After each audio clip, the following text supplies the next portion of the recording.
أعوذ بالله من الشيطان الرجيم. بسم الله الرحمن الرحيم. سبحان الذي أسرى بعبده ليلا من المسجد الحرام إلى المسجد الأقصى الذي باركنا حوله لنريه من آياتنا إنه هو السميع البصير. وآتينا موسى الكتاب وجعلناه هدى لبني إسرائيل ألا تتخذوا من دوني وكيلا ذرية من حملنا مع نوح إنه كان عبدا شكورا. وقضينا إلى بني إسرائيل في الكتاب لتفسدن في الأرض مرتين ولتعلن علوا كبيرا. فإذا جاء وعد أولاهما بعثنا عليكم عبادا لنا أولي بأس شديد فجاسوا خلال الديار وكان وعدا مفعولا. ثم رددنا لكم الكرة عليهم وأمددناكم بأموال وبنين وجعلناكم أكثر نفيرا. إن أحسنتم أحسنتم لأنفسكم وإن أسأتم فلها. فإذا جاء وعد الآخرة ليسوءوا وجوهكم وليدخلوا المسجد كما دخلوه أول مرة وليتبروا ما علوا تتبيرا. عسى ربكم أن يرحمكم وإن عدتم عدنا وجعلنا جهنم للكافرين حصيرا. إن هذا القرآن يهدي للتي هي أقوم ويبشر المؤمنين الذين يعملون الصالحات أن لهم أجرا كبيرا وأن الذين لا يؤمنون بالآخرة أعتدنا لهم عذابا أليما. ويدعو الإنسان بالشر دعاءه بالخير وكان الإنسان عجولا. وجعلنا الليل والنهار آيتين فمحونا آية الليل وجعلنا آية النهار مبصرة لتبتغوا فضلا من ربكم ولتعلموا عدد السنين والحساب وكل شيء فصلناه تفصيلا. وكل إنسان ألزمناه طائره ربه ونخرج له يوم القيامة كتابا يلقاه منشورا اقرأ كتابك كفى بنفسك اليوم عليك حسيبا من اهتدى فإنما يهتدي لنفسه ومن ضل فإنما يضل عليها ولا تزر وازرة وزر أخرى وما كنا معذبين حتى نبعث رسولا وإذا أردنا أن نهلك قرية أمرنا متر فيها ففسقوا فيها فحق عليها القول فدمرناها تدميرا وكم أهلكنا من القرون من بعد نوح وكفى بربك بذنوب عباده خبيرا بصيرا من كان يريد العاجلة عجلنا له فيها ما نشاء لمن نريد ثم جعلنا له جهنم يصلاها مذموما مدحورا ومن أراد الآخرة وسعى لها سعيها وهو مؤمن فأولئك كان سعيهم مشكورا كلا نمد هؤلاء وهؤلاء من عطاء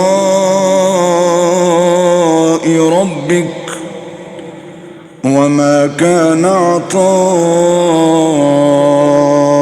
ربك محظورا انظر كيف فضلنا بعضهم على بعض وللآخرة أكبر درجات وأكبر تفضيلا لا تجعل مع الله إلها آخر فتقعد مذموما مخذولا وقضى ربك ألا تعبدوا إلا إياه وبالوالدين إحسانا إما يبلغن عندك الكبر أحدهما أو كلاهما فلا تقل لهما أف ولا تنهرهما وقل لهما قولا كريما واخفض لهما جناح الذل من الرحمة وقل رب ارحمهما كما ربياني صغيرا ربكم أعلم بما في نفوسكم إن تكونوا صالحين فإنه كان للأوابين غفورا وآت ذا القربى حقه والمسكين وابن السبيل ولا تبذل تبذيرا إن المبذرين كانوا إخوان الشياطين وكان الشيطان لربه كفورا وإما تعرضن عنهم ابتغاء رحمة رحمة من ربك ترجوها فقل لهم قولا ميسورا ولا تجعل يدك مغلولة إلى عنقك ولا تبسطها كل البسط فتقعد ملوما محسورا إن ربك يبسط الرزق لمن يشاء ويقدر إنه كان بعباده خبيرا بصيرا ولا تقتلوا أولادكم خشية إملاق نحن نرزقهم وإياكم إن قتلهم كان خطأ كبيرا ولا تقربوا الزنا إنه كان فاحشة وساء سبيلا ولا تقتلوا النفس التي حرم الله إلا بالحق ومن قتل مظلوما فقد جعلنا لوليه سلطانا فلا يسرف في القتل إنه كان منصورا ولا تقربوا مال اليتيم إلا بالتي هي أحسن حتى يبلغ أشده وأوفوا بالعهد إن العهد كان مسؤولا وأوفوا الكيل إذا كلتم وزنوا بالقسطاس المستقيم ذلك خير وأحسن تأويلا ولا تقف ما ليس لك به علم إن السمع والبصر والفؤاد كل أولئك كان عنه مسؤولا ولا تمش في الأرض مرحا إنك لن تخرق الأرض ولن تبلغ الجبال طولا كل ذلك كان سيئه عند ربك مكروها ذلك مما أوحى إليك ربك من الحكمة ولا تجعل مع الله إلها آخر فتلقى في جهنم ملوما مدحورا أفأصفاكم ربكم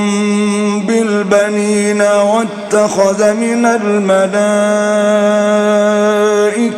إناثا إنكم لتقولون قولا عظيما ولقد صرفنا في هذا القرآن ليذكروا وما يزيدهم إلا نفورا قل لو كان معه آلهة كما يقولون إذا لابتغوا إلى ذي العرش سبيلا سبحانه وتعالى عما يقولون علوا كبيرا تسبح له السماوات السبع والأرض ومن فيهن وإن من شيء إلا يسبح بحمده ولكن لا تفقهون تسبيحهم إنه كان حليما غفورا وإذا قرأت القرآن جعلنا بينك وبين الذين لا يؤمنون بالآخرة حجابا مستورا وجعلنا على قلوبهم أكنة أن يفقهوه وفي آذانهم وقرا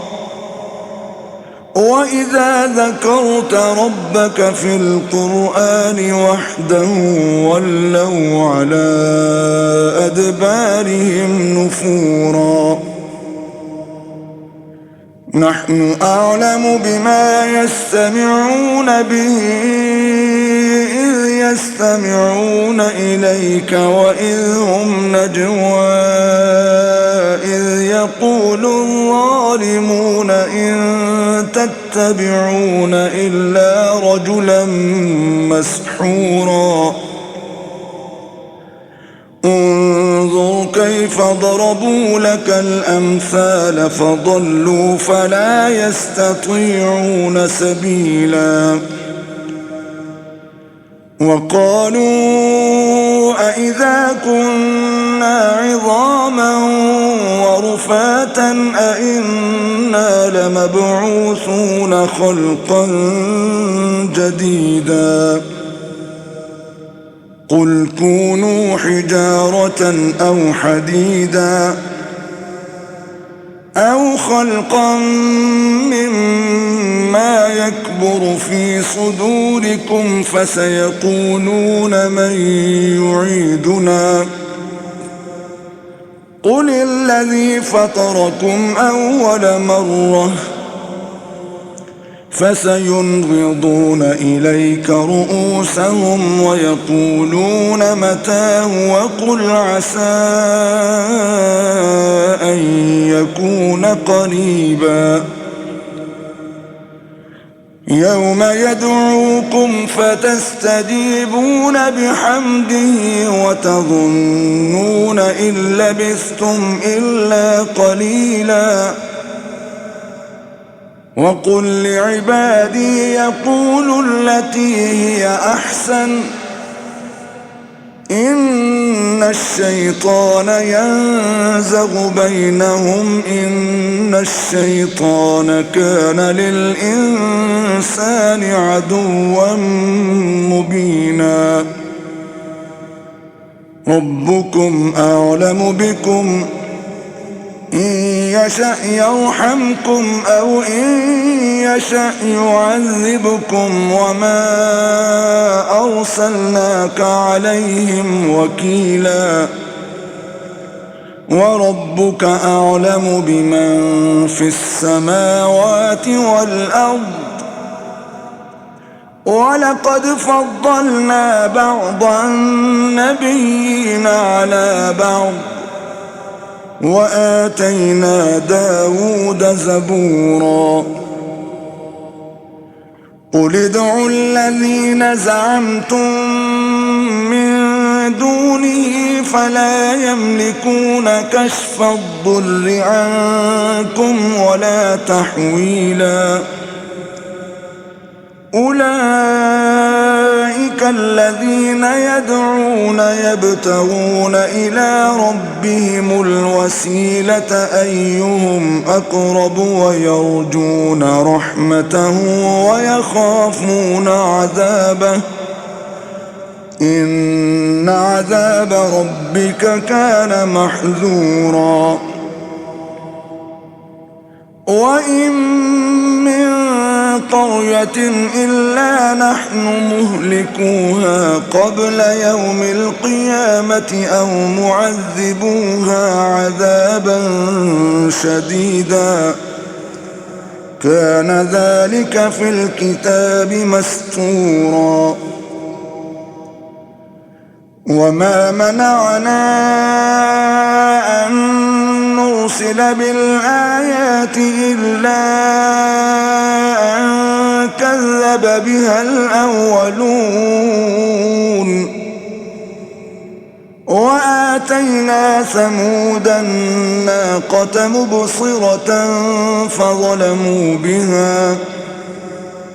وما نرسل بالآيات إلا تخويفا وإذ قلنا لك إن ربك أحاط بالناس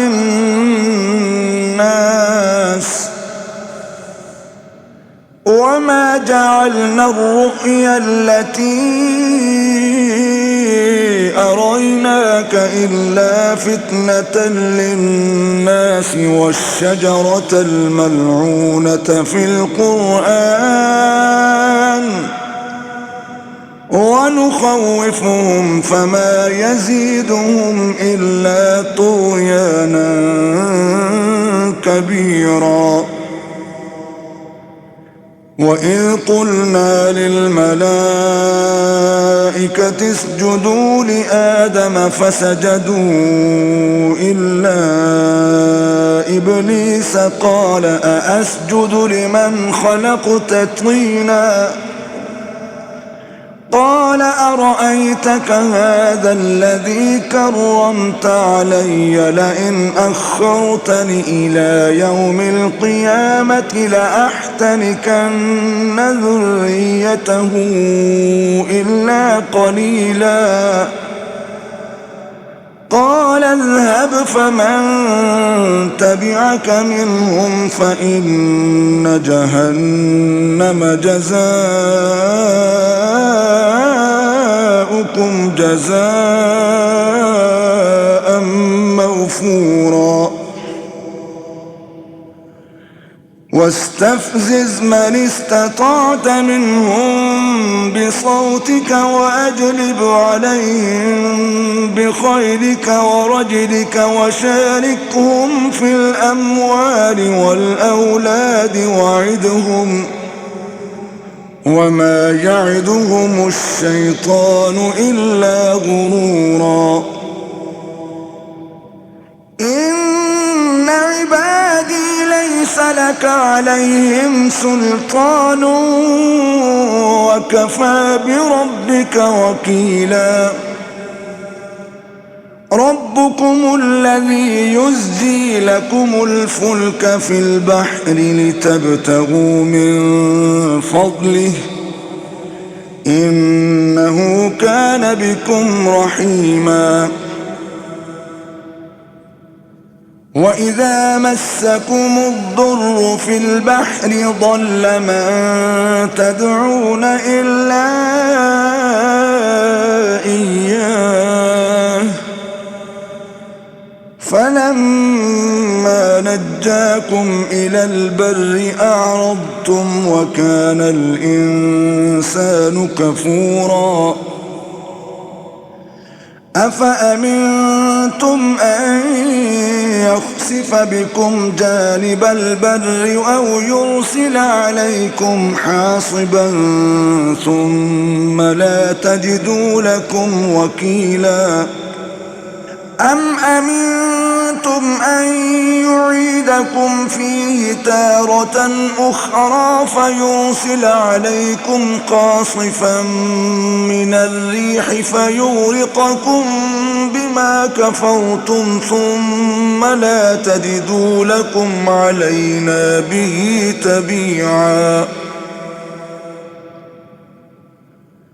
ولقد كرمنا بني آدم وحملناهم في البر والبحر ورزقناهم من الطيبات وفضلناهم على كثير ممن خلقنا تفضيلا يوم ندعو كل أناس بإمامهم فمن أوتي كتابه بيمينه فأولئك يقرؤون كتابهم ولا يظلمون فتيلا ومن كان في هذه أعمى فهو في الآخرة أعمى وأضل سبيلا وإن كادوا ليفتنونك عن الذي أوحينا إليك لتفتري علينا غيره وإذا لاتخذوك خليلا ولولا أن ثبتناك لقد كدت تركن إليهم شيئا قليلا إذا لأذقناك ضعف الحياة وضعف الممات ثم لا تجد لك علينا نصيرا وإن كادوا ليستفزونك من الأرض ليخرجوك منها وإذا لا يلبثون خلافك إلا قليلا سنة من قد أرسلنا قبلك من رسلنا ولا تجد لسنتنا تحويلا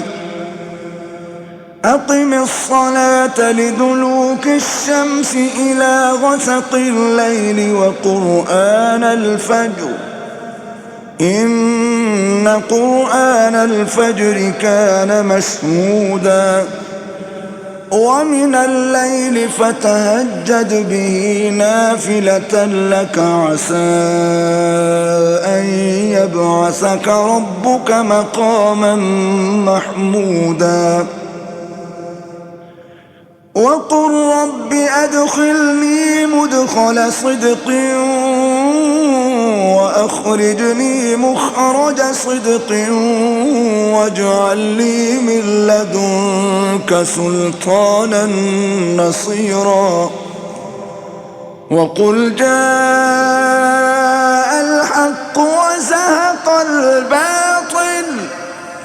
إن الباطل كان زهوقا وننزل من القرآن ما هو شفاء ورحمة للمؤمنين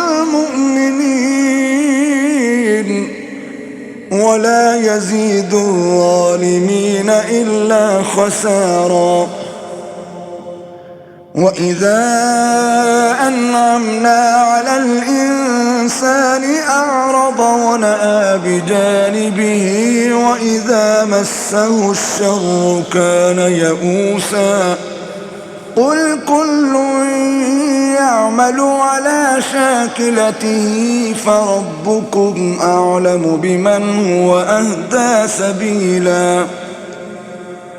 ويسألونك عن الروح قل الروح من أمر ربي وما أوتيتم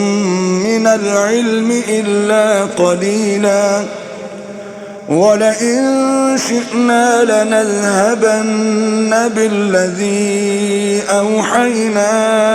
إليك ثم لا تجد لك به علينا وكيلا إلا رحمة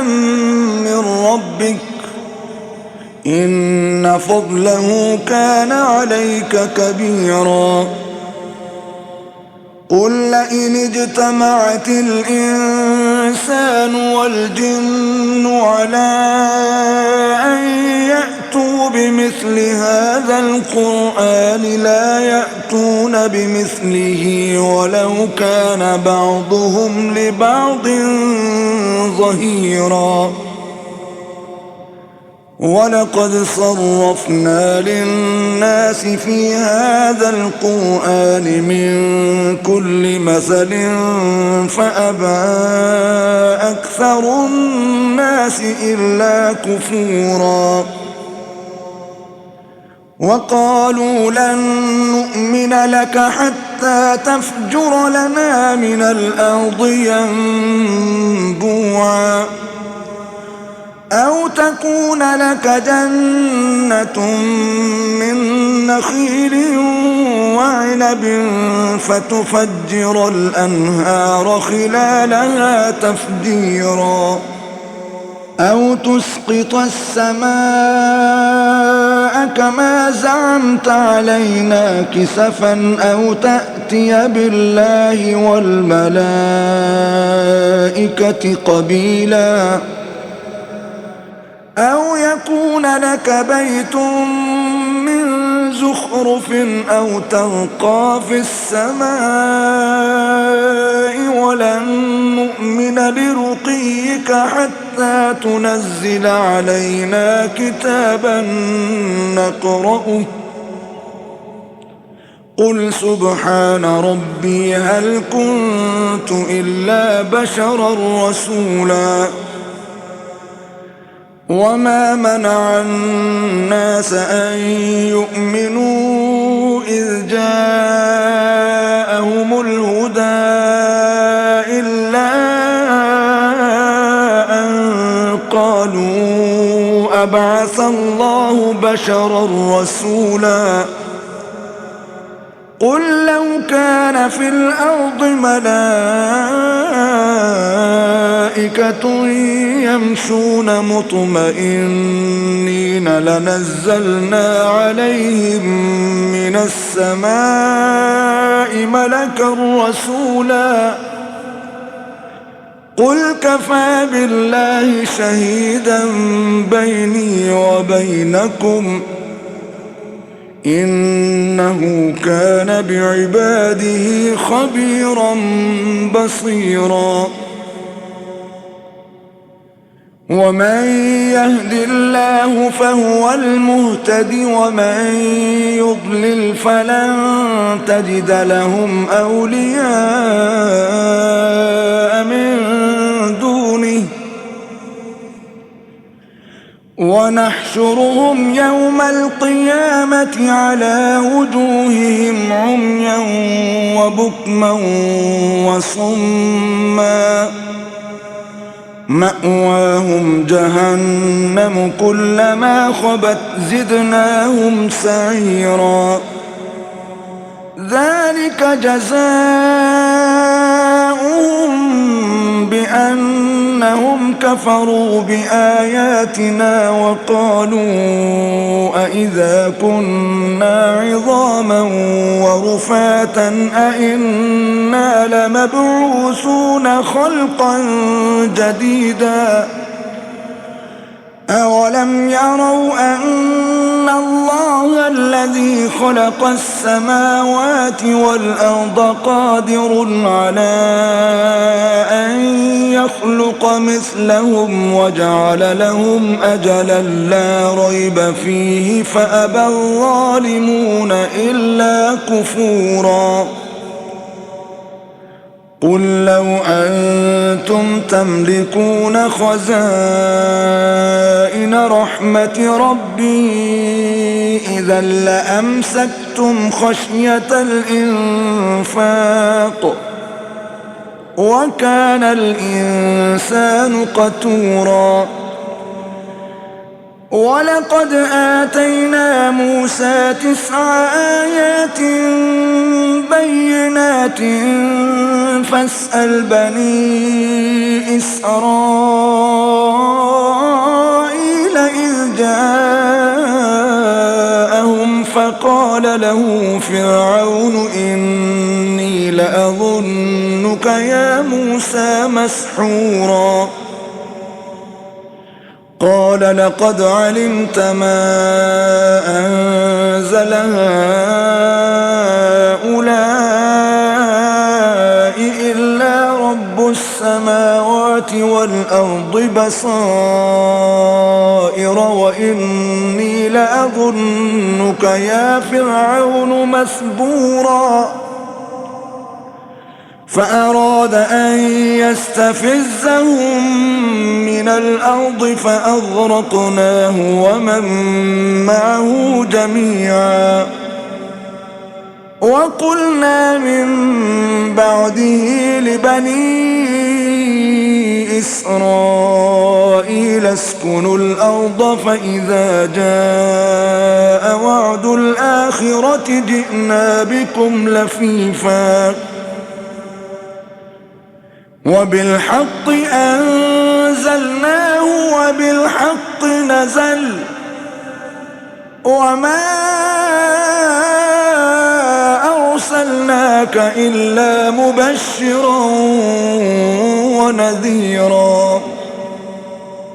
وقرآنا فرقناه لتقرأه على الناس على مكث ونزلناه تنزيلا قل آمنوا به أو لا تؤمنوا إن الذين أوتوا العلم من قبله إذا يتلى عليهم يخرون للأذقان سجدا ويقولون سبحان ربنا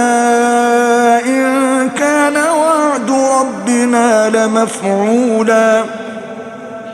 ويخرون للأذقان يبكون ويزيدهم خشوعا قل ادعوا الله أو ادعوا الرحمن أيما تدعوا فله الأسماء الحسنى ولا تجهر بصلاتك ولا تخافت بها وابتغ بين ذلك سبيلا وقل الحمد لله الذي لم يتخذ ولدا ولم يكن له شريك في الملك ولم يكن له ولي من الذل وكبره تكبيرا بسم الله الرحمن الرحيم الحمد لله الذي أنزل على عبده الكتاب ولم يجعل له عوجا قيما لينذر بأسا شديدا من لدنه ويبشر المؤمنين الذين يعملون الصالحات أن لهم أجرا حسنا ماكثين فيه أبدا وينذر الذين قالوا اتخذ الله ولدا ما لهم به من علم ولا لآبائهم كبرت كلمة تخرج من أفواههم إن يقولون إلا كذبا فلعلك باخع نفسك على آثارهم إن لم يؤمنوا بهذا الحديث أسفا إنا جعلنا ما على الأرض زينة لها لنبلوهم أيهم أحسن عملا وإنا لجاعلون ما عليها صعيدا جرزا أم حسبت أن أصحاب الكهف والرقيم كانوا من آياتنا عجبا إذ أوى الفتية إلى الكهف فقالوا ربنا آتنا من لدنك رحمة وهيئ لنا من أمرنا رشدا فضربنا على آذانهم في الكهف سنين عددا ثم بعثناهم لنعلم أي الحزبين أحصى لما لبثوا أمدا نحن نقص عليك نبأهم بالحق إنهم فتية آمنوا بربهم وزدناهم هدى وربطنا على قلوبهم إذ قاموا فقالوا ربنا رب السماوات والأرض لن ندعو من دونه إلها لقد قلنا إذا شططا هؤلاء قومنا اتخذوا من دونه آلهة لولا يأتون عليهم بسلطان بين فمن أظلم ممن افترى على الله كذبا وإذ اعتزلتموهم وما يعبدون إلا الله فأووا إلى الكهف ينشر لكم ربكم من رحمته ويهيئ لكم من أمركم مرفقا وترى الشمس إذا طلعت تزاور عن كهفهم ذات اليمين وإذا غربت تقرضهم ذات الشمال وهم في فجوة منه ذلك من آيات الله من يهد الله فهو المهتد ومن يضلل فلن تجد له وليا مرشدا وتحسبهم أيقاظا وهم رقود ونقلبهم ذات اليمين وذات الشمال وكلبهم باسط ذراعيه بالوصيد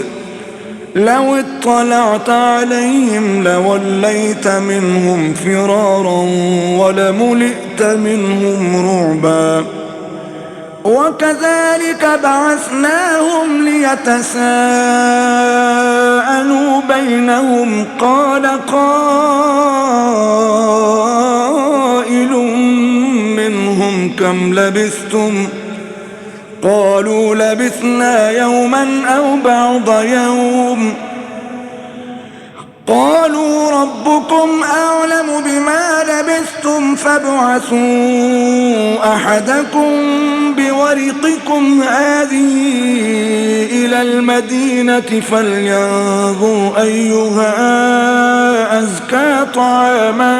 فليأتكم برزق منه وليتلطف ولا يشعرن بكم أحدا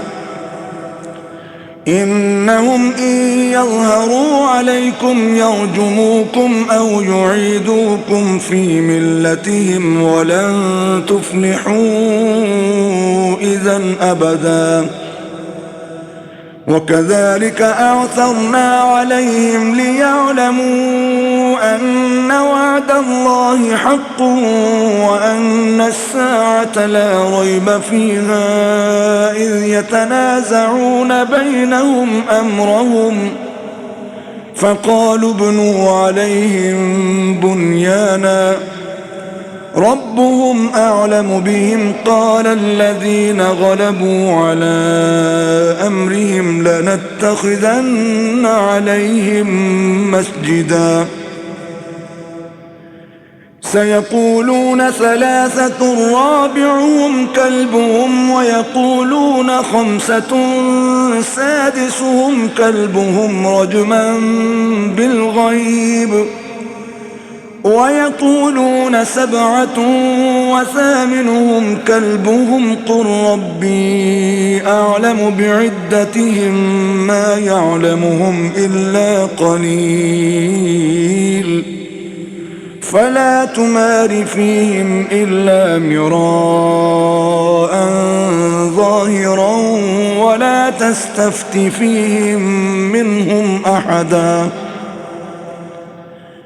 ولا تقولن لشيء إني فاعل ذلك غدا إلا أن يشاء الله واذكر ربك إذا نسيت وقل عسى أن يهديني ربي لأقرب من هذا رشدا ولبثوا في كهفهم 300 سنين وازدادوا 9 قل الله أعلم بما لبثوا له غيب السماوات والأرض أبصر به وأسمع ما لهم من دونه من ولي ولا يشرك في حكمه أحدا واتل ما أوحي إليك من كتاب ربك لا مبدل لكلماته ولن تجد من دونه ملتحدا واصبر نفسك مع الذين يدعون ربهم بالغداة والعشي يريدون وجهه ولا تعد عيناك عنهم تريد زينة الحياة الدنيا ولا تطع من أغفلنا قلبه عن ذكرنا واتبع هواه وكان أمره فرطا وقل الحق من ربكم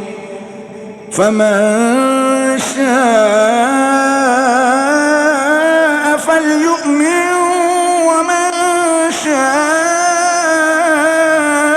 فليكفر إنا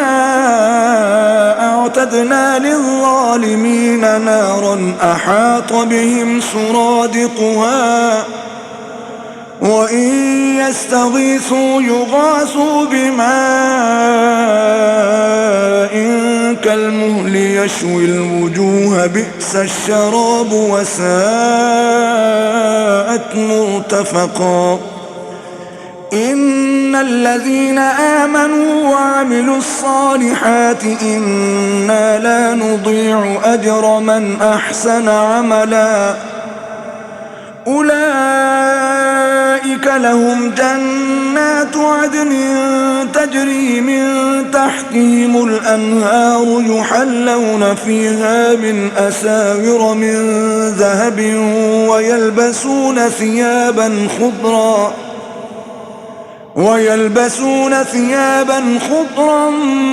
من سندس واستبرق متكئين فيها على الأرائك نعم الثواب وحسنت مرتفقا واضرب لهم مثل الرجلين جعلنا لأحدهما جنتين من أعناب وحففناهما بنخل وجعلنا بينهما زرعا كلتا الجنتين آتت أكلها ولم تظلم منه شيئا وفجرنا خلالهما نهرا وكان له ثمر فقال لصاحبه وهو يحاوره أنا أكثر منك مالا وأعز نفرا ودخل جنته وهو ظالم لنفسه قال ما أظن أن تبيد هذه أبدا وما أظن الساعة قائمة ولئن رددت إلى ربي لأجدن خيرا منها منقلبا قال له صاحبه وهو يحاوره أكفرت بالذي خلقك من تراب ثم من نطفة ثم سواك رجلا لكن هو الله ربي ولا أشرك بربي أحدا ولولا إذ دخلت جنتك قلت ما شاء الله لا قوة إلا بالله إن ترني أنا أقل منك مالا وولدا فعسى ربي أن يؤتيني خيرا من جنتك ويرسل عليها حسبانا من السماء فتصبح صعيدا زلقا أو يصبح ماؤها غورا فلن تستطيع له طلبا وأحيط بثمره فأصبح يقلب كفيه على ما أنفق فيها وهي خاوية على عروشها ويقول يا ليتني لم أشرك بربي أحدا ولم تكن له فئة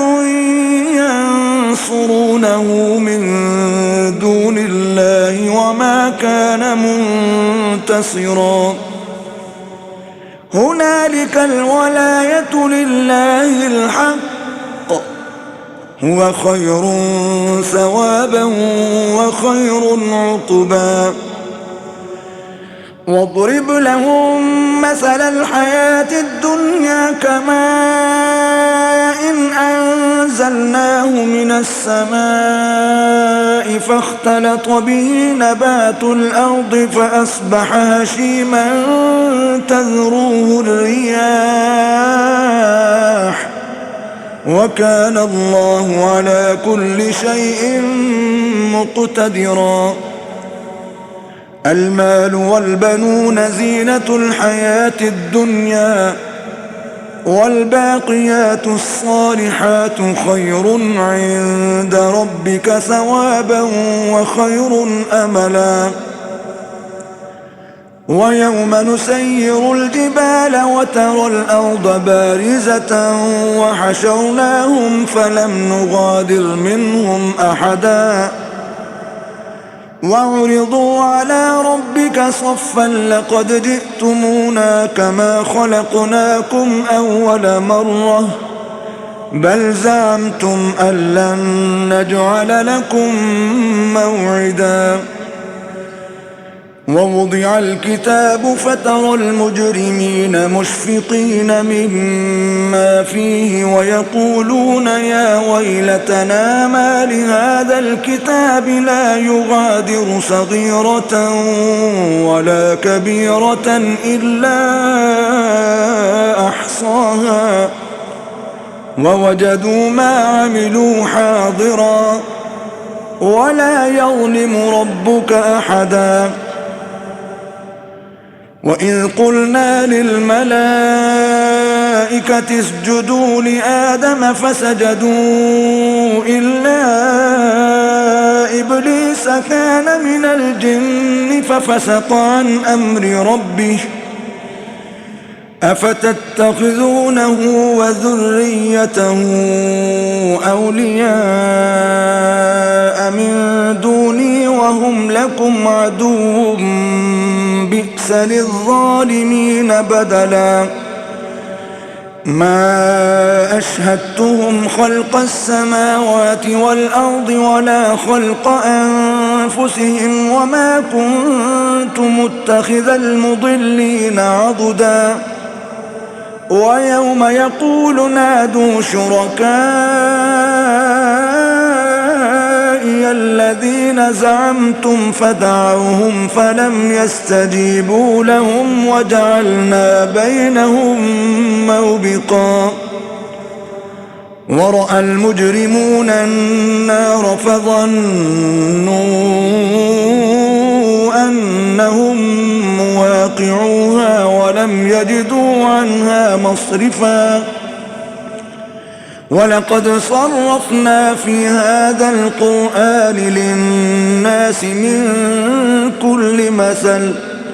وكان الإنسان أكثر شيء جدلا وما منع الناس أن يؤمنوا إذ جاءهم الهدى ويستغفروا ربهم إلا أن تأتيهم سنة الأولين أو يأتيهم العذاب قبلا وما نرسل المرسلين إلا مبشرين ومنذرين ويجادل الذين كفروا بالباطل ليدحضوا به الحق واتخذوا آياتي وما أنذروا هزوا ومن أظلم ممن ذكر بآيات ربه فأعرض عنها ونسي ما قدمت يداه إنا جعلنا على قلوبهم أكنة أن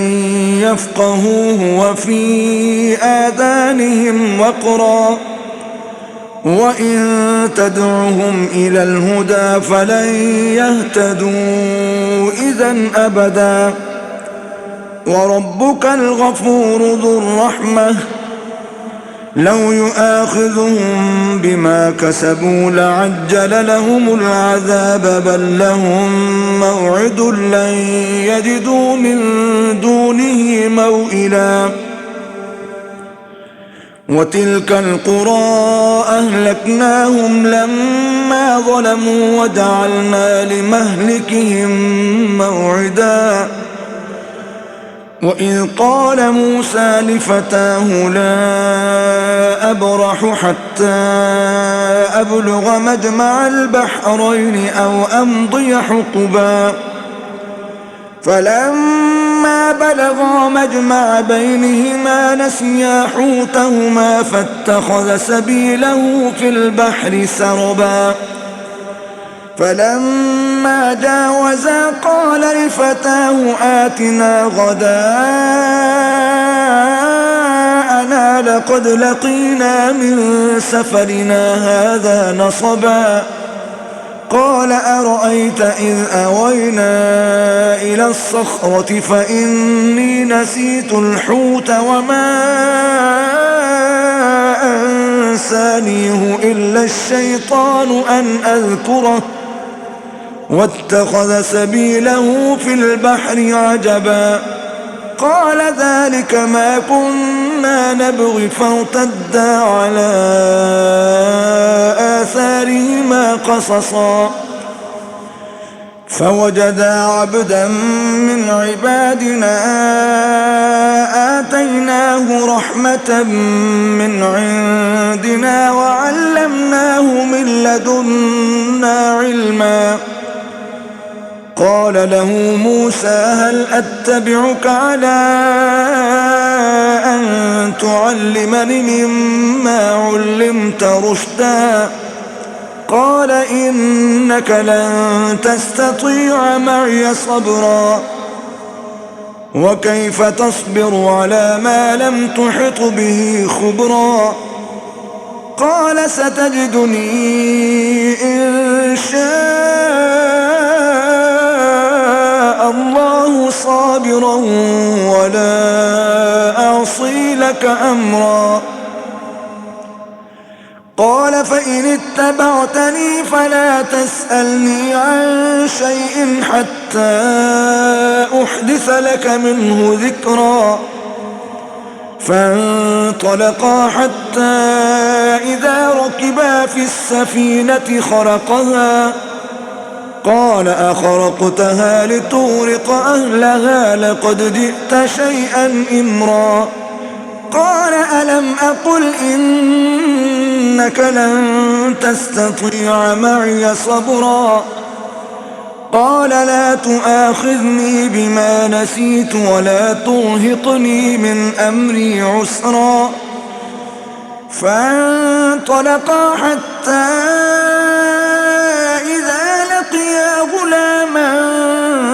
فقتله قال أقتلت نفسا زكية